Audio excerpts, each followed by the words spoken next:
저희는 이 수요일 저녁에 사무엘하 말씀을 계속해서 함께 나누고 있습니다. 한 장 한 장 해 나가면서 이스라엘의 역사, 또 우리 하나님께서 세워 나가시는 주의 자녀들의 삶의 모습들을 우리가 한번 이렇게 살펴볼 수가 있습니다. 오늘의 말씀은 여러분들이 너무나 잘 아시는 다윗이 밧세바를 범하고 그의 용사 장수였던 우리아를 죽이는 이 과정들을 보여주고 있습니다. 여러분, 그 이스라엘에서 가장 위대한 왕 하면은 딱 누구죠? 다윗이죠. 참 어떻게 보면 하나님의 마음에 합한 사람이고 하나님의 기름 부으심을 3번이나 받았고, 또한 그 찬양과 시편, 하나님을 향한 기도, 그래서 그의 모든 삶을 보면 참 대단하구나, 많은 사람들이 존경을 하는 그러한 다윗이었지만, 오늘 본문의 이 말씀을 보면 전혀 그것과는 상관이 없는 그러한 자의 모습으로 세워져 있는 것을 볼 수가 있습니다. 그의 삶의 이 여정을 그래프로 쭉 그려보면, 골리앗을 이겼을 때는 확 올라갔거든요. 그랬다가 사울에게 쫓기면서 도망자의 삶을 살아갈 때는 확 내려갔거든요. 그랬다가 다시 왕이 되면서 확 올라갔거든요. 그리고선 왕으로 끝납니다. 이게 이제 세상의 그래프입니다. 그런데 하나님이 보실 때는 어땠을까요? 그가 기름 부음을 받았습니다. 골리앗을 이겼습니다. 그리고 이제 사울에게 쫓깁니다. 하지만 그는 여전히 하나님을 신뢰했습니다. 의지했습니다. 주님을 바라봤습니다. 그 엄청난 시편들은 그때 나왔습니다. 하나님의 시선으로 볼 때는 그때가 다윗이 하나님 앞에 준비되고 다듬어지고 세워지고 하나님을 의지하는 사람으로 성숙과 성장을 이루던 시간이었습니다. 세상으로 볼 때 그는 무너지는 것 같았지만 더 하나님께 가까이 나아가는 그러한 시간이었고요. 그리고 이스라엘의 왕이 되고 나서도 그는 전쟁을 하며 승리했습니다. 전쟁할 때마다 하나님 앞에 여쭙고 하나님의 인도하심을 받았고, 그리고 하나님께서 함께하여 주셔서 승리하였습니다. 그러니까 계속 올라갔죠. 그러니까 정상으로 올라가는 그러한 삶이었습니다. 이스라엘의 왕이 되어서도요. 근데 오늘 여기 이 11장으로부터는 정상에서 올라가는 사람에서 이제 내리막으로 내려가는 사람이 되어져 가는 것. 그래서 그의 인생에 어떻게 보면 가장 큰 분기점이 되어지는 사건이라고 할 수 있는 이 다윗과 밧세바의 그러한 사건인 것을 볼 수가 있습니다. 이렇게 이스라엘 모든 사람들이 존경에 맞지 않는 왕이지만 그도 실수를 하거든요. 그래서 이 말씀을 묵상하다가 그냥 괜히 저 혼자 평생 성경에 보면은 실수하지 않고 넘어지지 않고 끝까지 잘 간 것처럼 보이는 그런 사람들이 좀 있습니다. 그냥 노아를 한번 생각해 보세요. 방주를 지었잖아요. 근데 그가 중간에 하다가 에이씨 힘든데 이걸 내가 왜 해 하면서 연장 집어던지는 것 보셨어요? 그냥 끝까지 잘 지었고 말씀대로 열심히 했고, 그리고 나서 방주 문 닫고 그리고 나왔잖아요. 근데 또 보니까 나중에 이 포도나무의 그 열매에 취해서 또 넘어지는 걸 볼 수가 있죠.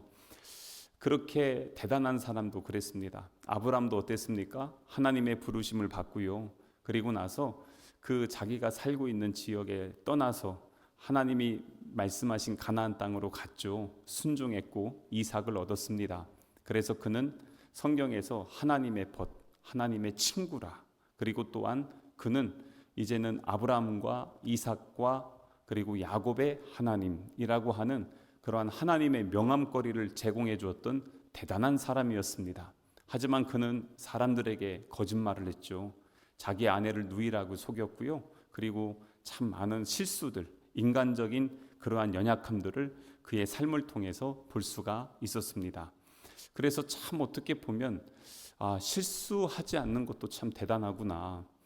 사울이 그래서 참 부럽더라고요. 그의 삶은 참 남들이 볼 때 지치고 힘들고 고난의 연속이었지만 뒤를 돌아보지 않고 표대를 향해서 끝까지 담대하게 나아갔던 그 모습 보면서 와, 대단하다. 그래서 우리는 그런 사람들 좋아합니다. 영웅전, 위인전 이런 것들을 참 좋아하지만 왜 그렇습니까?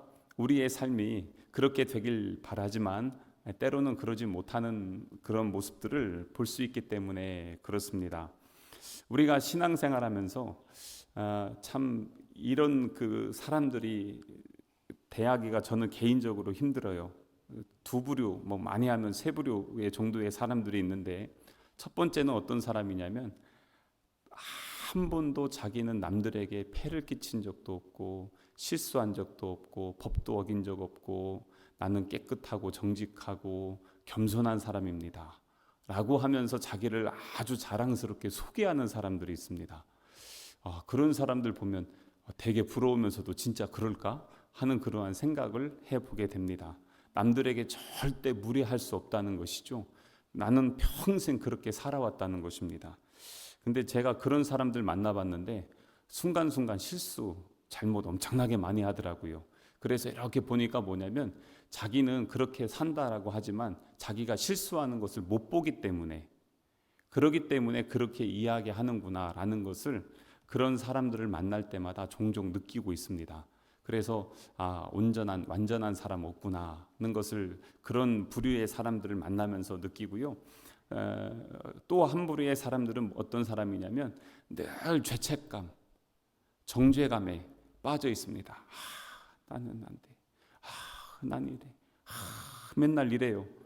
맨날 그래서 그냥 조금만 보면 막 이러고 사는 거예요. 근데 그런 사람들 보면요, 진짜 불쌍해요. 왜 그러냐면 그렇게 하나님은 나를 사랑한다, 나와 함께 하신다, 나를 붙들어 준다, 그리고 너를 인도해 주겠다라고 말씀하시는데도 불구하고 막 이래요. 막 계속 이래요. 근데 그 안에 정죄감이 있어요. 나는 이 내 죄 때문에, 나는 이 연약함 때문에, 나는 이 뭐 때문에 하나님은 나를 용서할 수 없을 거야. 막 이러면서 사는, 얼마나 불쌍한 사람입니까? 아니 십자가를 못 믿어요? 보혈을 못 믿습니까? 그러니까 은혜의 삶을 살지 못하는 거예요. 진짜 불쌍합니다.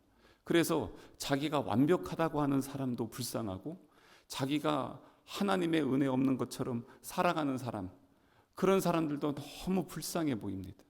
그래서 믿음의 신앙생활을 하면서 자꾸 이런데 이렇게 매몰되어 있으면 하나님의 은혜를 누리지 못해요. 성경에서 말씀하신 하나님은 어떤 하나님이십니까? 하나님은 정의와 공의의 하나님이십니다. 죄는 반드시 심판하시는 하나님이십니다.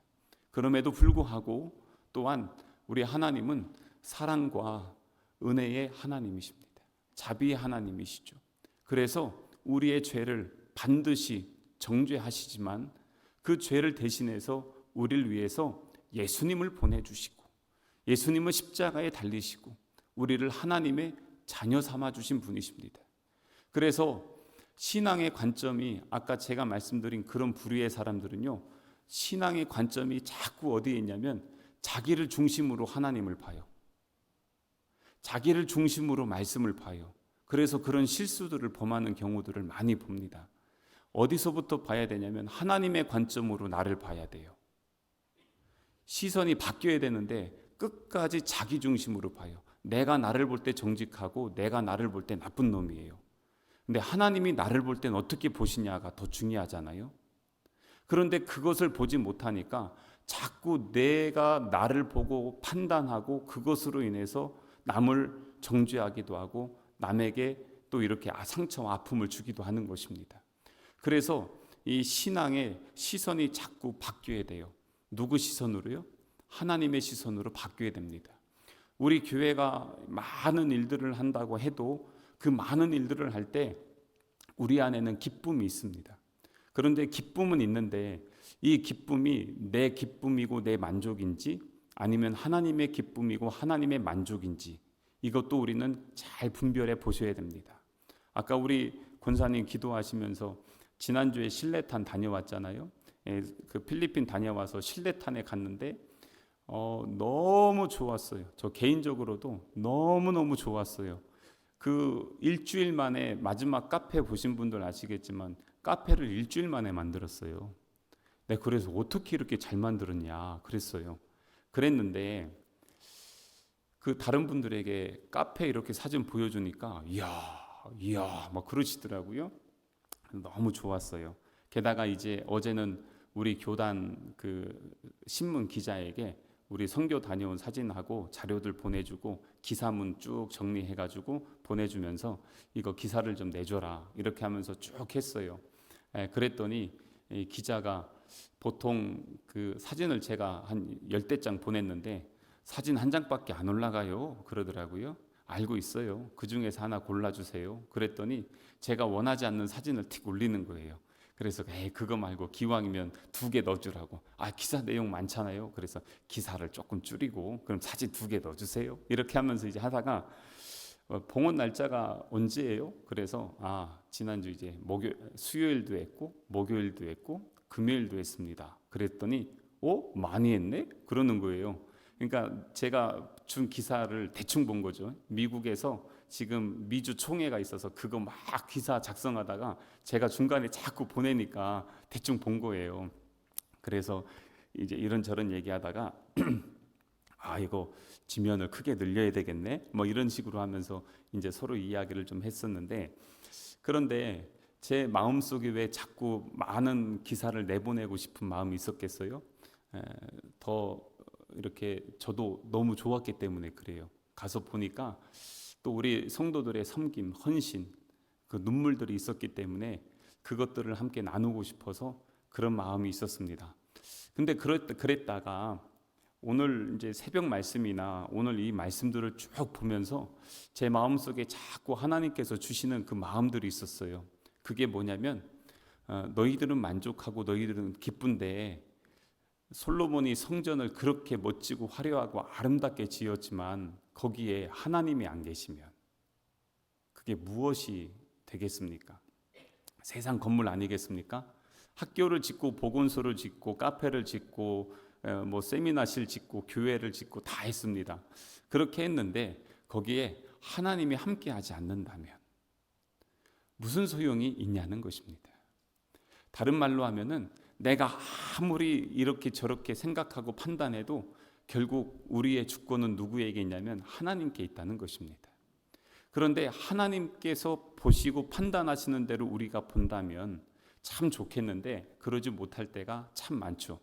그래서 때로는 우리는 넘어지기도 하고 무너지기도 합니다. 오늘 이 다윗의 이야기는 여러분들이 너무나 잘 알고 있습니다. 그렇기 때문에 다윗하고 밧세바?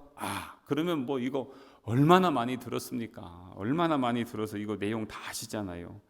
그런데 이러한 다 아는 내용인데, 그런데 왜 제가 오늘 이 말씀을 다 이렇게 준비해 놓고 나서 마지막에 혼자 이렇게 정리하다가 그냥 괜히 그런 제 마음에 질문이 하나 떠올랐어요. 그게 뭐냐면,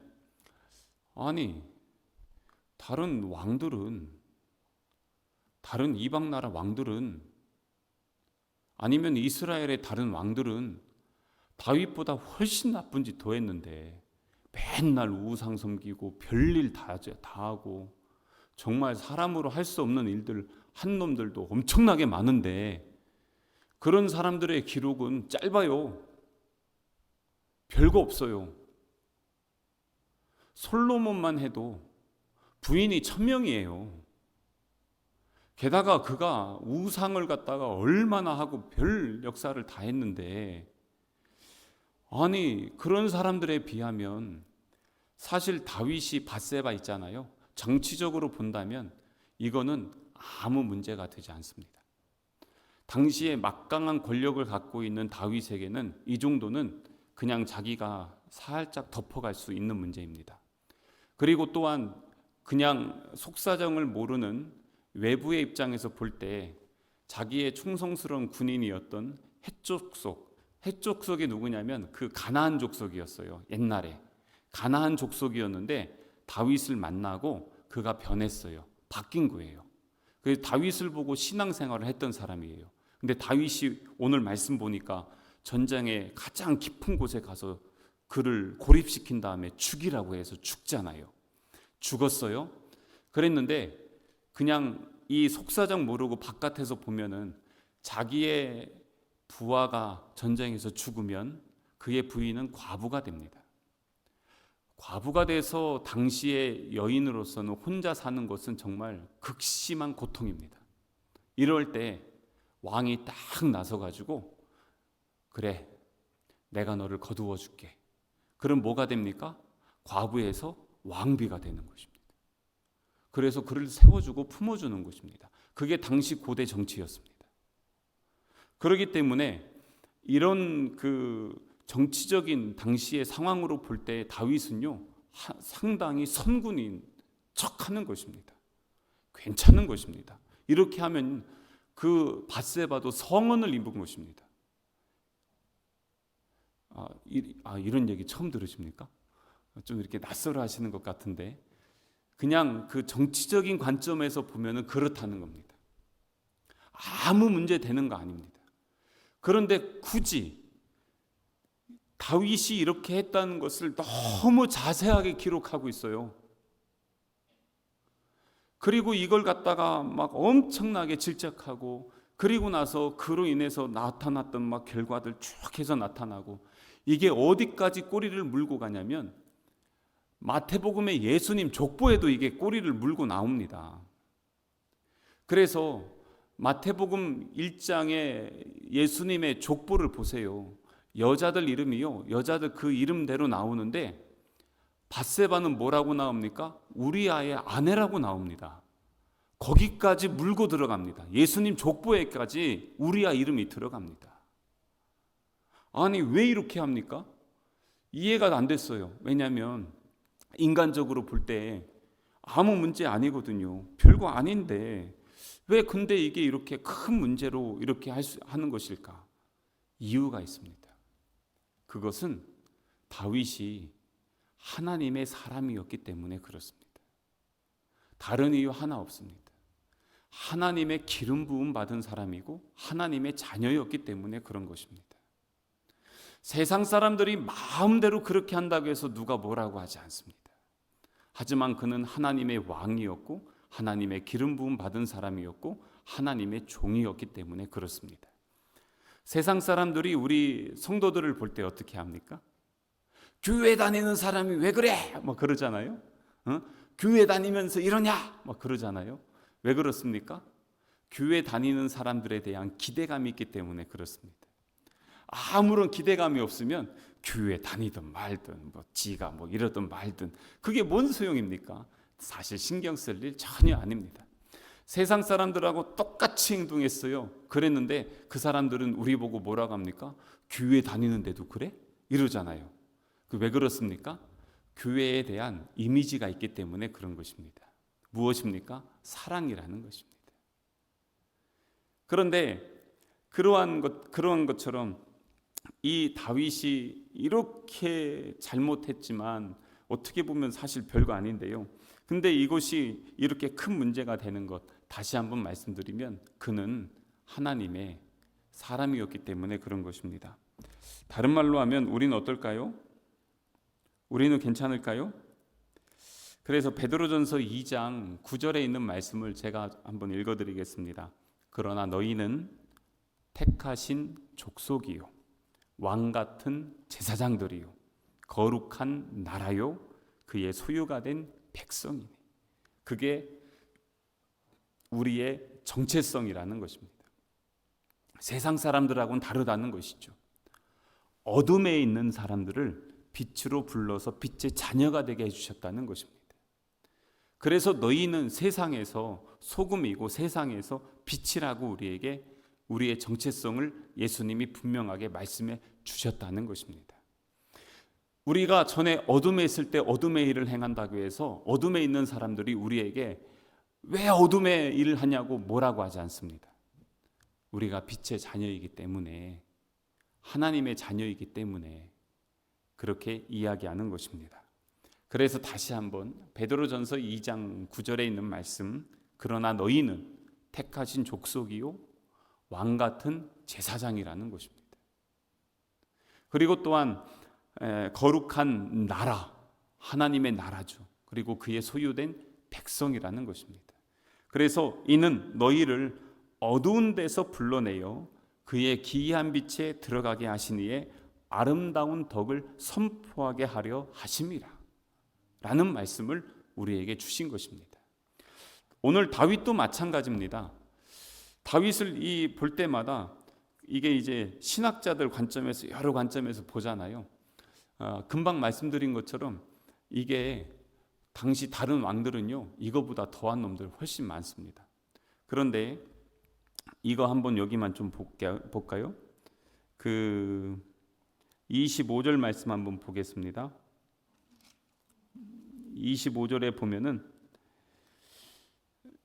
그 다윗이 전령에게 이르되 너는 요압에게 이같이 말하기를 이 일로 걱정하지 말라 이러거든요. 야, 이걸로 걱정하지 마. 이게 왕이 할 수 있는 얘기예요. 근데 이 걱정하지 마 이러잖아요. 그리고 27절 말씀 한번 볼게요. 27절에 보면 이렇게 나와 있어요. 끝에 보면은 그 장례를 마침에 다윗이 사람을 보내 그를 왕궁으로 데려오니 그가 그의 아내가 되었다. 이거 상당히 선정을 베푼 겁니다. 근데 그래서 그에게 아들을 낳으니라. 다윗이 행한 그 일이 여호와 보시기에 악하였더라. 정치적으로 보면 아무 문제가 없지만 지금 누구 관점으로 봅니까? 하나님 관점으로 볼 때는 이게 다르다는 것입니다. 그런데 한글로 보면은 보이지 않는 게 있습니다. 그게 뭐냐면 25절에 다시 한번요. 걱정하지 말라고 했죠. 그건 뭐냐면 아무 문제 아니야 이거. 다윗이 지금 그 얘기하는 거예요. 이 정도는 왕으로서 그냥 할 수 있는 일이야. 걱정하지 마. 그래서 자기 부하 몇 명 죽이는 거 그거 별거 아니라는 것입니다. 괜찮아. 이 정도는 이렇게 이야기하는데 여기에 있는 이 히브리어 단어가 27절에 있는 맨 끝에 악하였더라, 걱정하지 마, 이 두 단어가요 똑같다는 것입니다. 한글로는 보이지 않는데 히브리어는 그렇습니다. 다른 의미로 하면 뭡니까? 다윗이 볼 때는, 인간으로 볼 때는 아무 문제 아니지만 똑같은 문제를 가지고 하나님이 볼 때는 그것이 악하게 본다는 것입니다. 어떻게 보면 이게 우리에게도 큰 문제가 될 수 있다는 것이죠. 세상 사람들 다 하는데 내가 하는 게 뭐가 문제입니까? 라고 할 수 있다는 것입니다. 근데 그것을 볼 때 하나님께서 야, 그건 말씀하고 다른 거야. 하나님께서 악하게 보실 수 있다는 것입니다. 그래서 우리의 그 신앙의 시선이 어디에 있어야 되냐? 아까 처음에도 말씀드린 것처럼 내 중심으로 신앙생활을 하는 게 아니고요, 하나님 중심으로 봐야 된다는 것을 말씀드리는 것입니다. 그래서 다시 한번 말씀드리면 내가 볼 때 나는 착할 수 있고 내가 볼 때 나는 나쁜 놈일 수 있어요. 하나님 앞에서 우리는 늘 죄인입니다.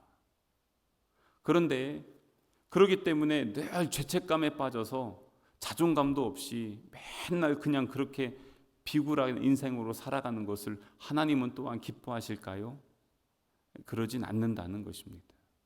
그래서 우리의 그 시선이 자꾸 어디에 있어야 되냐면 하나님 시선으로 우리를 보고 하나님이 기뻐하시는 것을 기뻐하고 하나님께서 말씀하시는 그 은혜 아래서 사는 것이 진짜 그리스도인의 삶이라는 것입니다.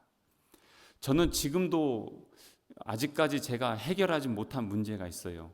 그게 뭐냐면 이렇게 했는데, 그래서 다윗은 이 인생이 이제 결국 내리막길로 가거든요. 그런데 왜 솔로몬, 이 밧세바의 아들 솔로몬을 왕으로 세워서, 그리고 솔로몬을 통해서 또 이제 계속 이어서 어떻게 예수님이 태어나셨을까? 저는 아직도 그 문제를 해결하지 못했습니다. 하나님의 그 깊으신 경륜과 뜻을 제가 어떻게 헤아릴 수 있겠냐마는 하나님 앞에 한번 여쭙고 싶어요. 그의 인생은 그렇게 내리막길로 갔는데 하나님은 어떻게 그를 왕으로 세우셨고 그리고 그를 통해서 또 예수 그리스도의 조상이 되게 하셨습니까? 라는 것이죠. 아직 해결은 못했는데요, 누군가 이렇게 기도하면서 또 이렇게 해결해 주시지 않을까 계속 그렇게 기대하고는 있습니다. 근데 다시 한번 말씀드리지만 이렇게 보면서 그래서 우리 관점으로 볼 때는 이해가 안 되는 문제들이 참 많이 있어요. 이 성경은 특히 그렇습니다. 그런데 이게 가끔 가다가 쉽게 풀리는 문제가 있습니다. 근데 그게 뭐냐면 하나님 관점으로 보면 그렇습니다. 왜냐하면 우리는 시선이 좁더라고요. 내가 만나는 사람, 나에게 말하는 사람, 내 주변에 있는 사람들이 나에게 얼마나 많은 영향을 미칩니까? 근데 우리 하나님은요, 모든 인생을 살피시고 모든 만물을 창조하시고 운행하시며 모든 우주의 왕이시더라고요.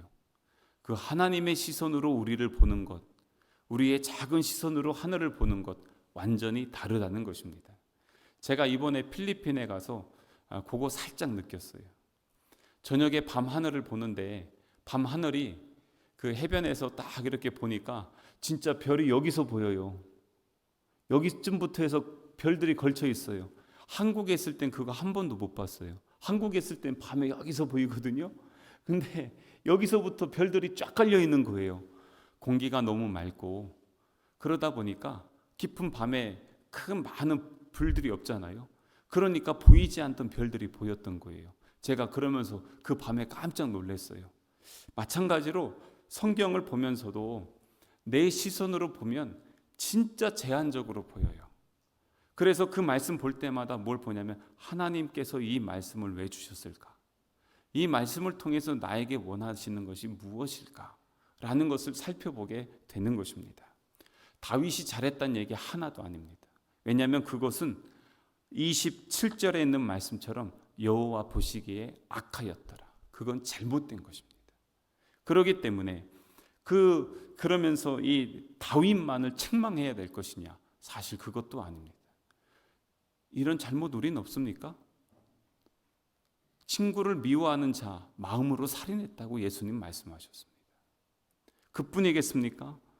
여자를 보고 음욕을 품 자마다 간음하는 자라는 것입니다. 십계명의 이 말씀들이 새롭게 재해석되어졌는데 그 말씀들을 다 보면 죄인 아닌 인간 하나도 없습니다. 우리가 이 다윗을 삿대질하려고 봤더니 그의 육신의 정욕과 안목의 정욕과 죄악들은 여전히 우리 안에도 끊이지 않는 문제로 남아있는 것입니다.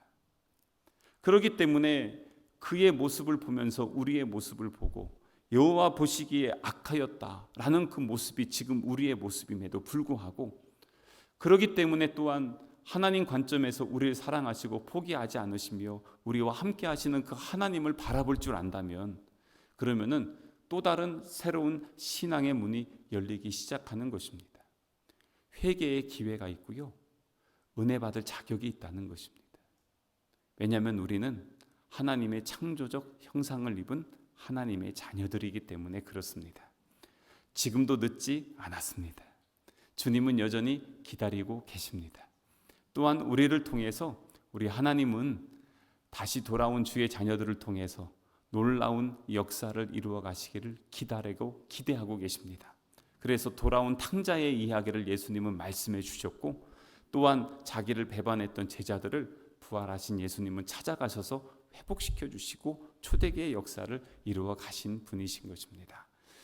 나단에게 책망받은 것, 그것은 포기하지 않았다는 것입니다.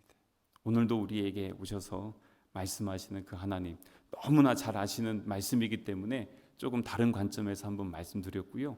그렇기 때문에 우리의 시선을 좀 바꿔서 하나님 앞에 더 온전히 세움받고 하나님께 온전히 함께 나아갈 수 있는 그런 우리 성남 가족 되시기를 주님의 이름으로 축복합니다.